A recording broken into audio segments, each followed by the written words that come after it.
Faafelo I atu talafola Radio Samoa le nei fo I aso lulu si mai le faafonga o tala o taiao. E maua lalo le tūlanga ono la matia o tangata lautele, mai le Aafia o se tasi o tangata faigaluega I le falemai I Middlemore I Aukilani. O le case le nei ele I Aafia I totono o le whainu umero ana whailo mai le malo I le awauli ana nafi, o cases faamai I le Koviti a New Zealand, ma o se tasi o tangata faigaluega I le Emergency Department a le falemai. O le tangata faigaluega ua mau le faamai ua mai a faia umo na tui e lua o le Koviti, ma o le ana mau e siaki Faauau na faia e tusa masaunoanga le so upo le soifua maloloina. Tu fatasia talo le taiao lo Faauau pia so esuenga I le nei case. Mai le fase fulu ma ono tupo cases fo il community na reportia mai ana nafi, o lo filo mai ai ma le pepe lalo le tasi tausanga le matua. Whailoa le whaatona sila le soifua maloloina Dr. Ashley Bloomfield, e se mai le pepe wa mau le dauta o le afa o cases whaamaunia na whailo mai e lalo umo le luas fulu tausanga le mātutua. O le toatelo active cases wa mau nei o tangata Samoa, tu sale ma le limas fulu valu ma e fesota ai uma le kalesia a le Assembly of God Church of Samoa I mangele. Ua whaamauti no mai ei fo ele whaatona sili wa silia nei ma le lima se lau tangata i ei sootanga mai lato na whaatasia le sauni ngā lotu, ma ua whaafta i ei fo ele tali ato le community a Samoa ma tangata Pasifika. E o mai le tai au ana nafi wala talata i le se fulu wono a fe I lato wa ta ua contacts wa mai a fe soota I atu I ai.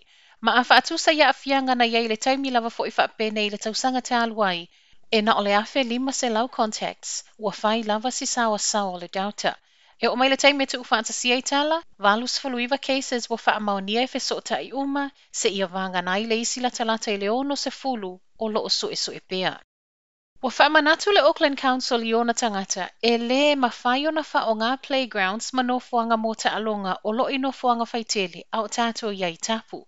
Sau no le pole no Philkoff, o le toatele lava o tangata Aukilani o lo o whaia le mea tonu, ai e iai fo inisi e le ausita ia tu la fono. O le ua mai atoso tapes I nofoanga o iai mea te alo whanau, ma e le o se ngaluenga whaingo fie pe a fua I le latalata I le lua se lau nofoanga wa mai a nga I iai le pūlenga ma whailonga e tāpu nia a wale tu ititi o le pipisi o le whaamai. Pei tai o nisi wanga I atu matoi ave e sea whailoilo po o tapes foi o lo o whailonga ai e le o mawhaio na whaonga. Sa waimal whaamanatu e le o mawhaio na whaonga malai te alo basketball o paka o lo o whaiai skates, playground sa whanau, ma so o se vaenga o paka o iei mea tō tino mo whaamalo stino. E le o malolo fo ile au tau whaavalea la tau I taimi whainga tau whianga iei nei New Zealand. Ua whailoa le whaatona sila le soifua maloloina Dr. Ashley Bloomfield ua o atu reporti o tangata tau whaavalea o lo o la foina fe autus tu siei tangata I whailo iei ua positive be whaamaunia wa mau le Koviti. O le whautuanga Bloomfield o tangata umai mauti noa pe fo I mai siaki wa whaamaunia o le avala au iai le telefoni se ia vanga nai sawe negative o na whato a longo ina lei text po fe autus tu sia. Ono le o umio kiwi no fuanga lo whaiai siaki le tele o vaengo Aukilani. O le mafuanga le wanga I ele to atele I fafo atu matua oyo Aukilani.